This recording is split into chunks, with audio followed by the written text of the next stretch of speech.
How's it going, everyone? This is John Russos of the Here's My Thing podcast. Today's episode's a little different. I'm joined by my friend Nathan DeVaughn, also known as DeVoCustoms. He's an artist in Portland, Oregon, who's had his work worn by CJ McCollum, Jusuf Nurkic, and other athletes as well. Along with being an artist, Nathan is a father, husband, son, and brother. He's coming on the podcast today to talk about his journey and experience as a black man in the United States. Nathan, what's up, man? How's it going, man? Doing well. Excited to be on, man. Excited to be on. This has been a long time coming.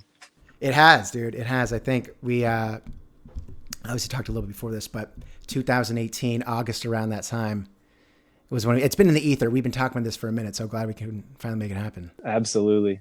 No, I'm looking forward to it, man. I love your content, so I'm happy to be a part of it.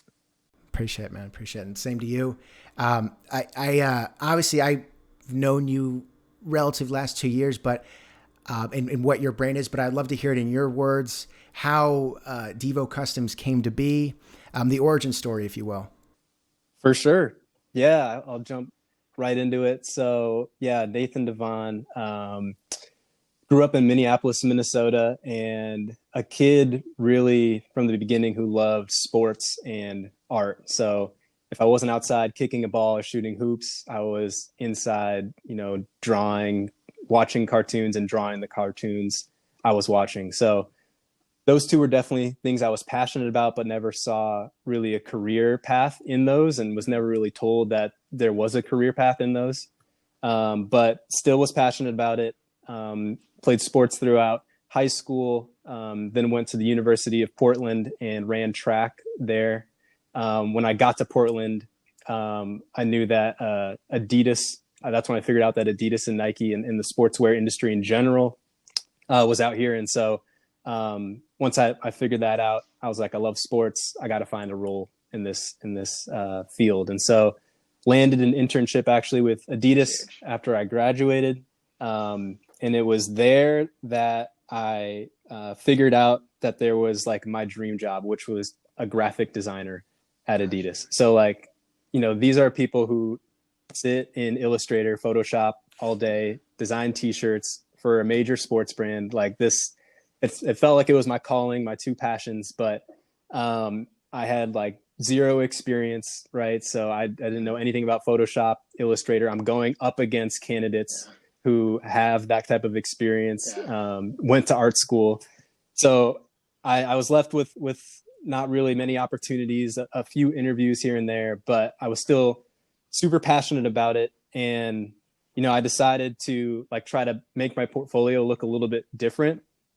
And so that's when I picked up like trying to hand paint on jackets, because I knew I could paint, I knew I could draw, but I just couldn't like get it out there physically. And that's when I researched just how to do it, painted my first jacket, linked up with my friend Chris Floor, if anyone knows him, good guy, but he shot it for me. We took some pictures, posted it on Instagram. Someone asked like, hey, can I buy this? And then that's when the gears just kind of switched. Yeah. So that's when, this was like no longer a project to try to get into a graphic design role, but, my business. And so that was fall of 2016. Now we're here in 2020. So still going strong. I've done over 200 commissions. So it's been a journey, but it's been so much fun, and yeah, blessed to be working on it still.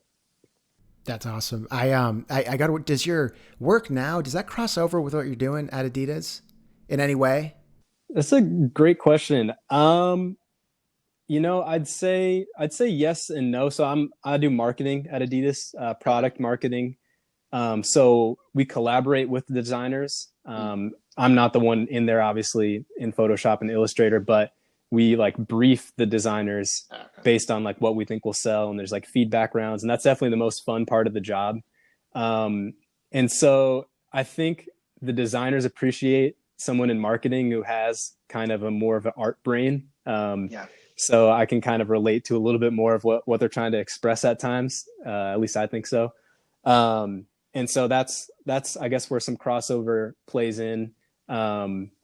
But yeah, I mean, marketing is a huge part of being an artist. Getting your art out there is definitely half the battle. And so, yeah, I think they actually play off each other really well. Definitely. And I imagine being at Adidas in general, it's a creative environment to start. So kind of being that similar ecosystem, right? Yeah, 100%. Yeah, and they really encourage creativity. There's spaces out on campus where you can create, and so yeah, it's definitely a good vibe. And speaking of creativity, I don't think slogan or moniker is the way to put it, but everyone is creative. That's a message that you have been putting out ever since I met you. But you've been saying that everyone is creative. And I think as an athlete and as an artist, they're not mutually exclusive, right? You can do both. But where did you come up with that saying, or why did you choose to push it, I should say? For sure. Yeah. So, I mean, I remember it was, I was starting out with this. I was starting to get a little more serious. I made like a own DeVoCustoms Instagram, and I actually wrote like a business plan that was just in PowerPoint, like 5 slides, and, you know, Googled how do you write a mission plan or whatever. And it's like, you got to have your mission. And I was like, what does that even mean? So, but like the way I saw it was like, what's the driving force behind what I'm trying to do, and also what makes me different.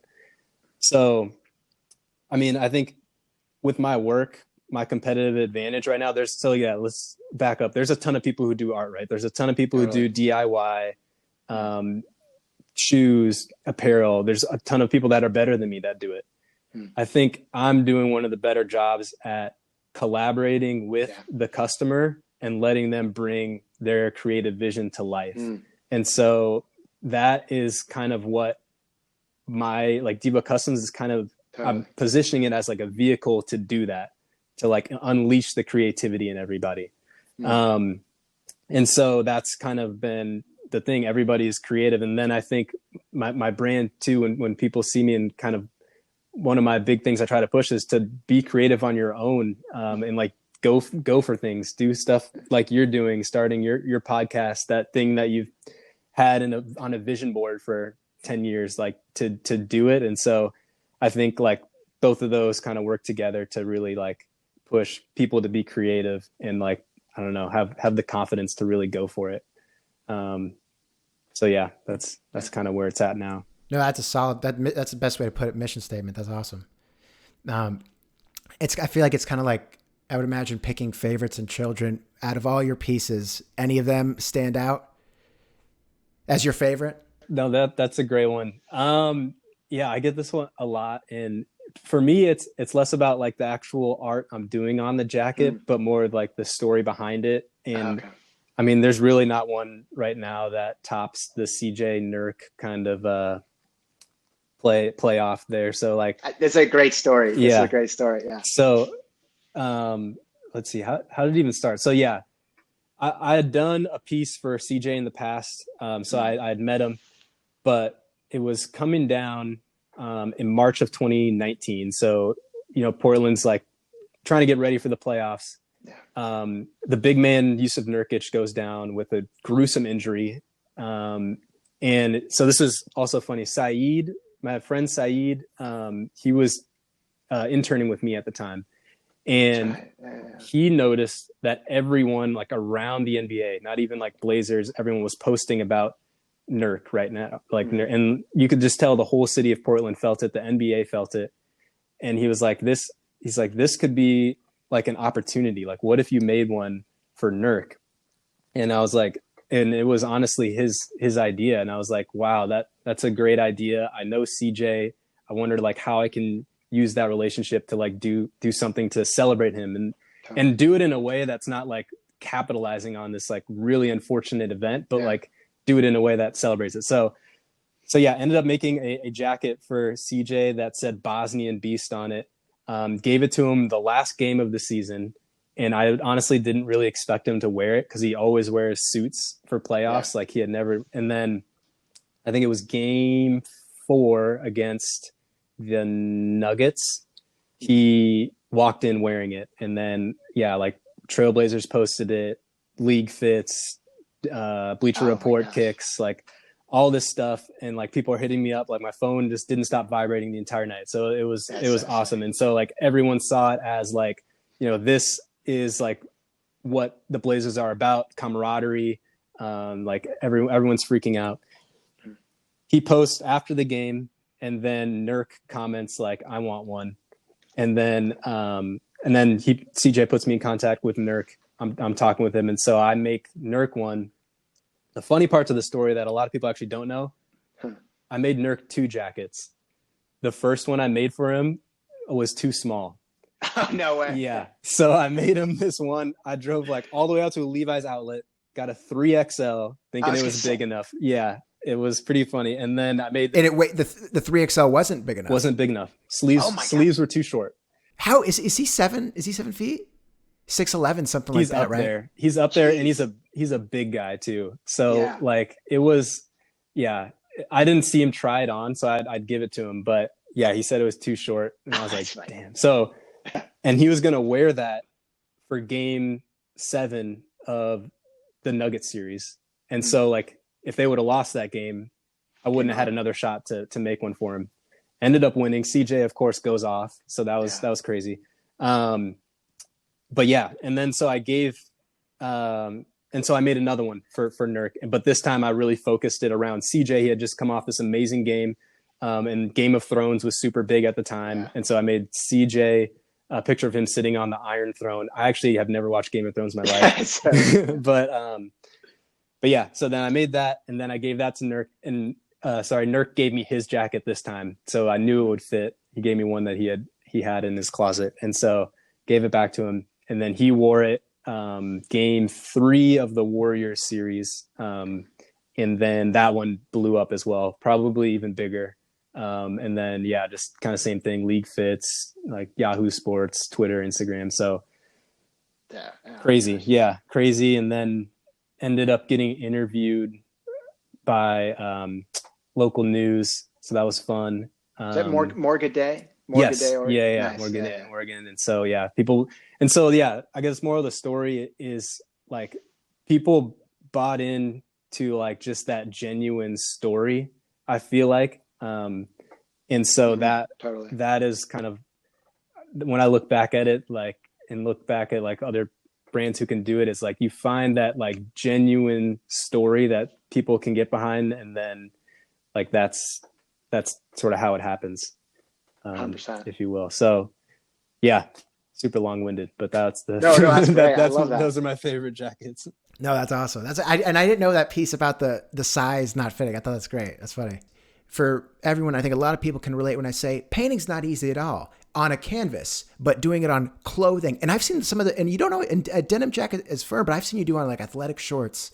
And obviously, if you want to touch on obviously the stuff behind you, but what you got in cargo, some of that material, it cannot be easy to do the work you do. And a lot of it is so detailed, which is wicked impressive. Thank you. Yeah. I've just kind of gotten used to it. It was definitely a struggle at first, finding the right materials and then like making sure they're like sustainable and washable and like will last. So, but yeah, that white kind of like canvas layer is super important, and it just kind of like creates the space where you can paint and the paint sticks to it. So yeah, basically any type of material works besides like true windbreaker material. That's where it kind of goes south, but other than that, it works really well. Where do you see yourself with the brand Devo? Like, where would you want to go in like 5 years? And that's kind of, it's at times a bit of a kind of a tough question to even answer, but is that something you've thought about, where you'd like to be with it in 5 years and what are you doing with it? Definitely. To be honest, I don't have a super clear 5-year plan. I have like a 20-year plan. Oh, I like that. So I'm playing a really, really long game, but so I think with what I do, it's cool. It's really hard to scale, right? I'm one person. It's very unique. And then also, DIY fashion is eventually going to go out of style, right? And it'll go out, it'll go back in. But what I think will not go out of style is kind of what I was touching on earlier, the process of like co-creating something with them. It's like getting a tattoo, right? Like people getting tattoos for years, but that process of like working with somebody to create something that they felt they had a part in creating. And so I feel like the best way to scale that is like through an agency. So a creative agency, a one-stop shop for, I haven't figured it out yet, obviously, but like, it could be video, photo, to help people like unleash their own creativity and then help kind of, create something that they're proud of. So what I'm doing with DeVoCustoms right now, I'm definitely focused on jean jackets, but in the meantime, I'm also collecting a ton of contacts and like from a networking perspective, like I've done 200 jackets for people kind of all over the place in the US. I'm still in touch with those. Like I follow those people, they follow me, like that, I'm building a community. And so I think one time when like the time is right and I can switch that into the agency, I'll have people who would want to be a part of it, one, and then maybe two, just clients that would be interested as well. So I think I'm just kind of building the community up first, and then I think that's when I can scale it with the agency. So super big dreams. I like to go big, and then if you fall just a tad short, you're still doing great things. So that's where I'm at with it. I love that. No, that's a good point. The whole community aspect, and that's got to be. I feel like that's a tough thing to build in general on social media. And so I didn't even think about it and what you're doing in terms of networking and keeping these contacts. And it does help that you follow, I'd imagine, so you can like comment. But also in terms of co-creating, this kind of maybe a shorter question, but how many of your pieces of the 200, every single one that you've done, is that all co-creating, or have you done any where you've made it and then, I guess the first one you made it and then someone bought it, but what percent is it co-create versus just you? Man, it's probably like 99 to 1%. Yeah. Really? So, oh, wow. Yeah. The whole operation is like super reliant on commissions. Okay. I actually tried to launch my own kind of expression, last year around this time, of just pieces I made, a collection, shot it, story told it, everything. And I still haven't sold one piece.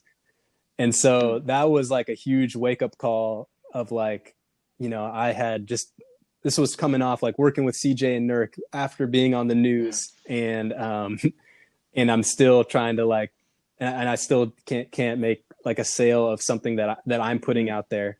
And so, I think that kind of told me just the DeVoCustoms brand doesn't quite mean enough yet. Right. So like it doesn't mean enough to where someone would want to buy something that says Devo on it, at a reasonable scale.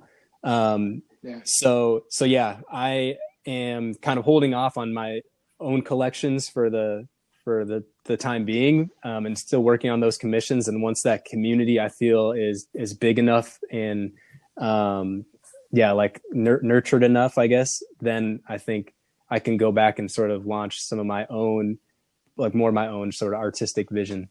But it's like, commissions are definitely, what I do most. Interesting. Well, and what was that like when because I totally remember that collection, you put it out and you wrote a great article on LinkedIn, and you're totally candid about the whole thing. You totally owned it, which I thought was fantastic. One, courageous, but also really brilliant. What was it like kind of growing from that? And I would imagine it was tough at first, but in the long run, I would assume it's helped. Or what were your thoughts and feelings about that whole experience? Great question. Yeah. 100%. Yeah. So, wrote the article on LinkedIn, told everyone, like, bought the pieces, spent time creating the pieces. During that time, I'm putting other people's commissions on hold to create these pieces. Yeah. Booked a studio to shoot everything, paid C-Flow, and like still not even a great rate for the work he does, but paid C-Flow to shoot. Everyone made like a lookbook, and then launched it at an event. A ton of people showed up.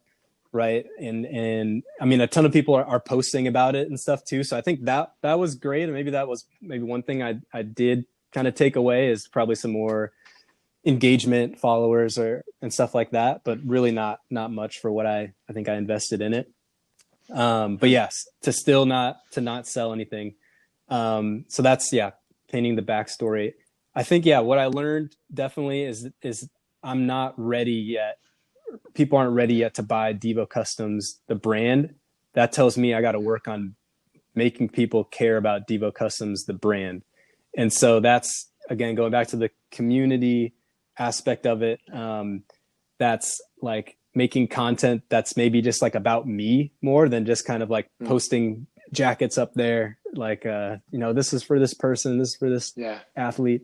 And so people are bought in to my story. So I think that was a great wake up call. And it also just one of like, never get too high on, like, I thought I was like white hot, like right after all of this stuff. And then that was just a huge, just like reality check of like, nope, you still have a lot of work to do. So it was a good like slap in the face, and I continue to work hard. I think that was definitely the biggest takeaway for me. And now I know kind of just some few tactical things of what I would do differently next time if I do decide to launch a collection anytime soon. So definitely. Well, great. Obviously, the experience you gained from that whole thing has got to be like ridiculously valuable. Definitely, yeah. And it was fun to tell the story too, and see like how many people resonated with it. I thought that was interesting. Is like somebody hit me up and was like, I had this experience, but it was about like soccer. So like I had played soccer my entire life. I'm in senior year and I get injured and I get no scholarships or anything like that. Yeah. And so now I'm like trying to play like club and work on trying to get back to my dream. But it was interesting how he sort of compared it to my thing. And then that made me feel like, man, that really wasn't that much of an L, because this guy went his whole life trying to go D1 in soccer. And so like also just like 10,000 foot view, like it was an L for sure, but it wasn't that costly, I guess. So but yeah, it was cool to see how people resonated with it and kept the conversation going. I want to pick your brain and hear all about, you did a piece, a jacket, 3 portraits of Ahmaud Arbery, George Floyd, Breonna Taylor, and then you look a little bit behind it and you see names of other Black Americans who were fatally victims of racial injustice. And I would love to get the entire story with that and what it was like creating that piece. And then also the mission behind it is fantastic. And I would love to hear all about that. No, thanks for the praise and bringing that up. I was on a car ride with my wife. George Floyd had happened maybe 5 days before. And we're just still processing everything. And I think for me, sometimes I just go right into like, all right, let's fix it tomorrow, which is not realistic at all. But what can I start doing? And I was wrestling with that. And then, my wife said, like, you should make a piece. And I thought I did, no, like, I don't want to come across as like, I don't know, trying to like, I don't know. I just didn't want to like fall on like deaf ears or anything like that. But then like, I just had some like internal thoughts of like, this is my best way of communicating to the world is through art. I've always felt that like I've always felt I was put on this planet to do art. And so like I would be doing a disservice to myself if I'm not using what I think is my most valuable talent to communicate during a time like this. And so then got back into it and I started working on the piece.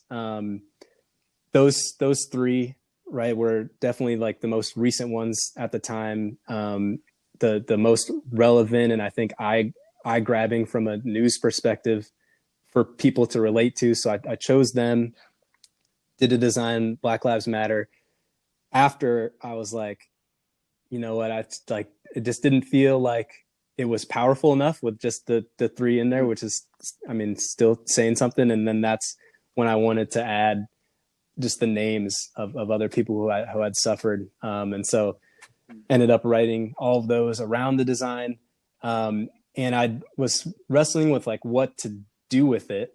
Like I was first just thinking about just like giving it away to like giving it to a nonprofit, giving it to somebody. And then I was like, it would just be really cool to like use it as like a raffle, and then have people buy raffle entries, donate all of those proceeds into a nonprofit. And the nonprofit I chose is called Don't Shoot PDX. And then back to like why it was so important. Like one of their programs is set up to help like youth activists show their activism through art. So they have a whole program about like activism through art. And so I thought that's what I'm doing. That's cool. I want to support that. I think it's like, there's a lot going on obviously right now. I think that is a really cool program that can set people up for the future too. So I wanted to kind of attack it from that angle. And so yeah, had the cause figured out, had like the donation figured out. I felt like that was the best way of honestly trying to raise the most money for it. Pretty easy to put 5 in, and posted it.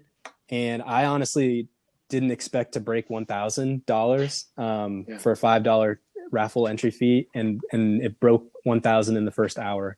So like that was insane. And like I had like my sound on for Venmo, and it was like cha-ching, cha-ching, cha-ching. Just like kept doing that. Yeah. Like, oh gosh, that's great. Man, this is crazy. And it was coming from everywhere, like people who I didn't know, and like people who I had like barely maybe talked to in college and wanted to support. And so it was super positive during a not so positive time to just see all that support come in. And at the end of it, donated $5,800 to Don't Shoot PDX.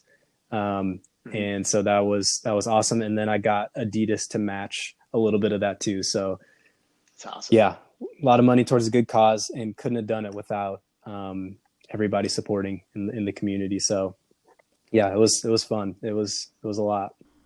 That's awesome. No, and I think it's awesome that Adidas also jumped on that and helped back the money as well. And very smart to think about it in the future. I didn't even, until you said that, I thought it was obviously a great charity, but until you put it in that way, in terms of helping the future, I think that's awesome. No, it's well put. Yeah. And I was going back about which one to do. Like, do I do it to the Minnesota Freedom Fund, like NAACP? And then, yeah, I wanted to see it. So like, I felt like through that nonprofit, I could really see it go to work for like a bigger purpose. Not saying that those other ones don't do that. They absolutely do. But for me, it being like local, I felt like it would be really cool to just like see that. So yeah, there was, and obviously when you post, Instagram stories, you can see the bar of how many they have. And I went to yours, and it looked like there was 100 Tic Tacs lined up at the top with tons of people. And so, and you think those people are sharing it. That doesn't even count for the people who still donated that didn't post it. And so that was just the support. Obviously, it might have been overwhelming in ways to see so many people hopping on. In terms of social media, Blackout Tuesday and the black squares that were posted, a bit of a controversial topic in terms of people thinking it was good or bad, maybe superficial. How did you see it? Yeah, great question. The black square. So I saw it, and I saw it in a big way. A ton of people posted it, right? I posted it. I saw people saying not to post it, not to use the Black Lives Matter hashtag. Very relevant. That made sense, because that would steer people away from like actual meaningful information using the hashtag Black Lives Matter. I think a lot of people kind of dismissed it as performative and the easy way out, and it can be that, but the way I saw it was not necessarily like in that moment, but after the fact, right? So now everyone who posted a black square, that's on your profile, and so it's basically a badge that you said you're anti-racist. And so now you can not be a hypocrite and actually work, or you can not do the work and say the black square was enough, and just know that's on your profile and know that you're being like a hypocrite, and know that someone could call you out for not acting on that black square later. I mean, people are calling out their own multi-million-dollar employers for being racist. And so what makes you think that they won't call you out after seeing that black square on your profile? And so for me, it was a good showing of solidarity. And I think if you posted a black square and you're doing absolutely nothing else, that's performative. If you're posting it, you're following it up with action, that's great. And the people who are being performative with it, that you have that receipt now of your black square in your profile. And so I think essentially the long tail of the black square, I think is something to be said, and just a badge that you have to uphold essentially.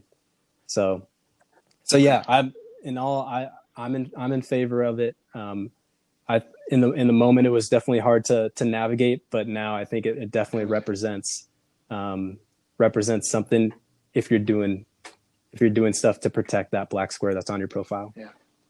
And I mean, even back to the business standpoint, I think people too are sort of looking at where they're buying their products and seeing how they're talking about, not necessarily looking for a black square, but like looking for some type of acknowledgement of what's going on right now. And so I think all social media that can be posted right now and shared is good. It shows you're making yourself accountable, and it shows your support. And so I'm definitely with it. If there's actions behind it. How should the social media narrative be pushed, like continue to be pushed, if we actually want to see legitimate change? Social media has been great for it. Even greater in this time where we're in the coronavirus lockdown and everyone's looking at their phones. It has slowed down a little bit, but I don't know. People are still posting. I think for me, I think what's gonna continue the momentum are people calling other people out for kind of not acknowledging, which I think we're still seeing a little bit. I mean, personally, with brands we've shopped before, we're looking back and seeing what are they doing about this situation.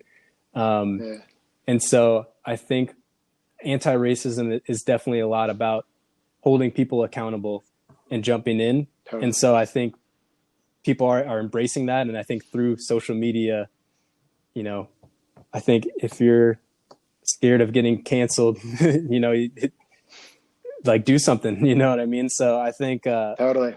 I think that dialogue is still going on, and, hopefully that momentum continues, and it only will if people just keep posting on it, keep sharing, and just make it a part of the consciousness. Definitely. And with that, the momentum, how have you felt about the protests and how many people are speaking up and getting out? And amidst the pandemic, it's a bit of an interesting complex, but how do you feel about that? Yeah, no, it's great. I mean, I would honestly be lying if I wasn't really impressed about how many people are coming out in the numbers that I'm seeing. I think even with the pandemic, I think people are trying to put together that, our human rights are above sort of, a disease, and setting up society for the future is above that. And so I think that's been really cool. I think what's also important to note is that everybody has their own form of protest. And maybe if you're not seeing it physically from people being at the protest, doesn't mean they're not there, doesn't mean maybe they just didn't choose to post about it. And I think it also means like, they can be protesting in their own way. So for me, I've been to one peaceful protest, but I think, people using their medium, in my case, art, that was a form of protest for me. Totally. I didn't just do that and now I'm done. I'm definitely not done. You know what I'm saying? Like, I'm definitely continuing to push the agenda. But I think also there are definitely like other ways of protesting. And if you're not one that's not comfortable going out because of the virus, I think finding your own way of how you can protest is big. I think one thing that really hit me is like my dad, he's a professor at a college. If you know the landscape of college, it's 98% white. A lot of those students have never seen a black person at the front of a class before. And so by him being there, giving that representation and changing people's minds, like even that is just like a form of protest, right? And so I think like that, is just important to address. By no means am I trying to like make excuses for people that aren't like trying to get out there, but I think there are a lot of different ways to protest, and really search internally, find your way, and then go hard at it. And that's a great point, as a lot of people might feel conflicted if they're immunocompromised and can't actually go out to protest. Portland is one of the whitest cities in America. And with that, if you wouldn't mind sharing, I would love to hear about your experience as a black man in the city and surrounding areas. Yes, definitely a shocker. So, I came from Minneapolis, Minnesota. Minneapolis is very diverse. Where I grew up and sort of where I went to high school was not extremely diverse. They did a really good job in Minneapolis of sort of drawing the school lines and property lines to not really have it be very diverse. So I'm going to probably a less diverse school, and I'm in kind of like higher classes too. Classes where I'm kind of the only person of color. So like I was kind of used to it, but even still going to Portland, it was very white. Going to the University of Portland, which is less than 1% black people make up the student population, was pretty shocking as well. I would say Portland is a very definitely liberal city. I think people generally love each other, want the best for each other, want the best for the environment. But I do think with the lack of black people, there is like an ignorance to some things among the white people are there. And that usually comes out in microaggressions.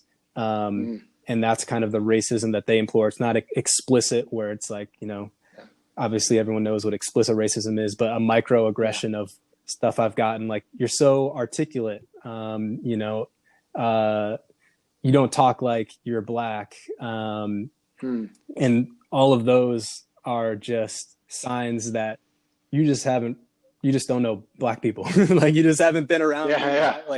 There are different types of black people. And my articulation shouldn't be a signifier of how black I am. I've heard all the microaggressions, which, and some of those, I think the people saying them don't even realize how big they can be. And, the sense of like having somebody like doubt who you are and then can almost make you doubt who you are. Like, am I really black? Am I not black enough? Stuff like that. So it's a really weird like form of racism that is like still very, very, very prevalent. And so I think that's been my experience with racism in Portland mainly. Another story, first day of business class, University of Portland, teacher asked, how many, do we have any athletes in the class, because they're trying to get a gauge of who might have to leave early or, So I raised my hand, and he goes, yes, basketball, of course. And so was just another wake up call of, and I had a lot of people on campus ask me if I was on the team. And so it's just when you grow up and only see Black people either as basketball players, rappers, or portrayed negatively in the media, which has been going on for years, that's what you think and what you know. And so that's just, the ignorance, I guess, is just the biggest thing I see here. Okay. But yeah, I think all of these are really good. I think I think everyone's starting to make progress. Portland definitely has a ton of work to do. And so I hope to see that continue to progress. 100%. And I think thank you for sharing those, by the way. Some stuff that I've been hearing and a lot of people is the unlearning and then relearning, unlearning and learning, unlearning and learning. As a white man, I have a lot of work to do in terms of educating myself, unlearning stuff. But you pointed out something that you have to learn and unlearn as well, which that was very poignant. If you wouldn't mind touching on that a little bit. Totally. Yeah. Yeah. So, George Floyd happens. I get a lot of people reaching out to me, asking if I'm safe, my family's safe. Cause obviously they're in Minneapolis. They were fine. There was a lot going on with the protests, but they weren't like intentionally endangering themselves. And, a lot of people reaching out and asking, what can I do? And me just kind of being overwhelmed of what to tell them what to do. And I'm very aware that I don't owe that to anybody. There's a ton of resources out there. I don't owe that to anybody. But at the same time, me really wanting to be a fixer and builder of the situation, want to tell something tangible that these people can do. And that required me internalizing what I think is best to do. What do other people think is best to do? Is theirs better than what I think is, you know what I'm saying? And so I think the biggest thing right now is if you're white and you have Black friends, be patient with your Black friends, because we are learning how to navigate this too. I saw another really interesting post. This Black artist, she said like she's getting a ton of new business opportunities out of this, of like people who want her to sing more gigs and stuff like that. And it's really gracious and great for her business, but like a whole new type of burden to navigate of like, this is great. Are you only giving me this because of the time? Or, are you, what else are you doing? What is the history of what you've done around this? And so it's like a weird sort of thing. And so I would say, know that we are learning how to navigate this as well. And be patient with us. And just arm yourself with as much resources, and educate yourself as much as possible. And to when, we're ready to have a conversation about it, you've showed up to class doing your homework. It's not, you're asking kind of wild questions and relying on us to give the perfect answer. You've done the readings for the class. I think that's really important if you're trying to connect in that way. So that's my sentiment on it. No, well put. And speaking of your friend, the artist who was feeling that burden, for you as a Black artist right now, what has that been like? It's interesting. So I thought about this, taking a step back. Me, I think of myself as an artist who happens to be Black. This is my opinion, I would think that most other people who are Black think that as well. As an artist, what you're doing is you're expressing what you see through your unique vision. For people who are Black, that vision is usually Black people which is black art.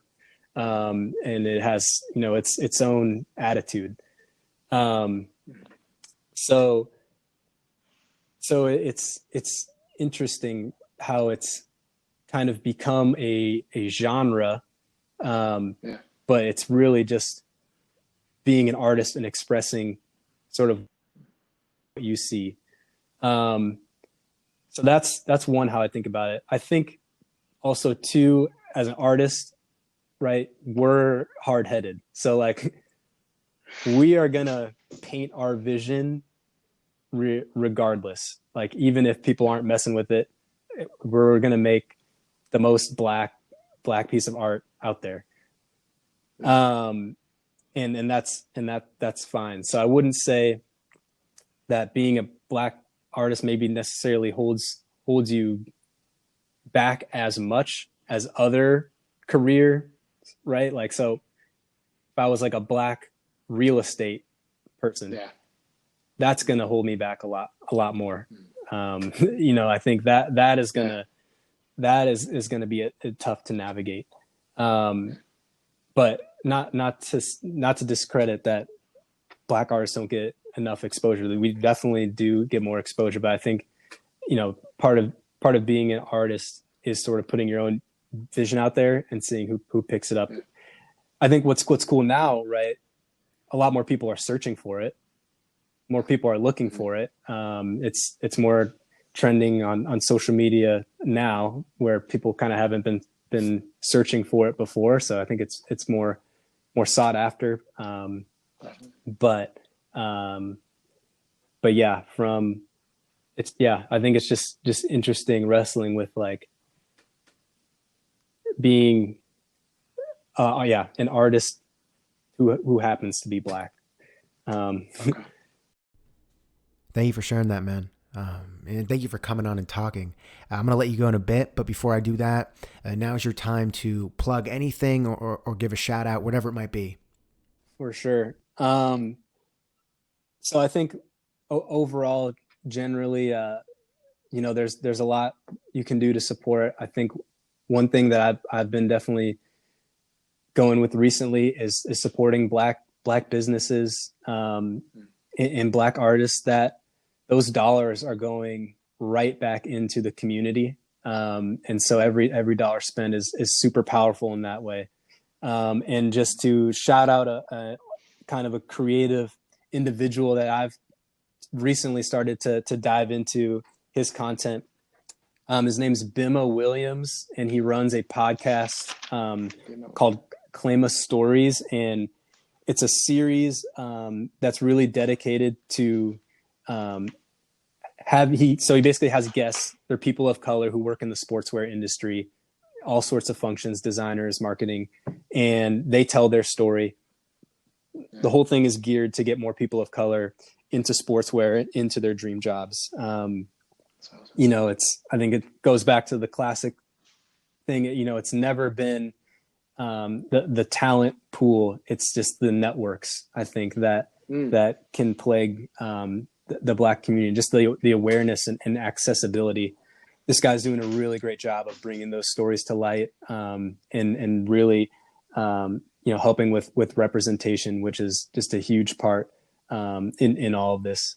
So just wanted to shout him out. I'm actually like pretty new to diving into his content, but I think it's a super powerful message. And so if listeners here like podcasts, that's definitely one to jump into. Nathan, thank you so much for taking the time. I really appreciated this, and this was fantastic. I'm glad we could finally do it too. So this was good. Thanks for the platform. Let's do it again sometime, man. That was fun. No, I would love that. Definitely. Absolutely. I want to give a big thank you and shout out to Nathan for coming on the show. You can check out his work on Instagram at DeVoCustoms. That's DEVO Customs. That will do it for this installment of the Here's My Thing podcast. As always, my name is John Russos. Thank you for rocking with me. Until next time.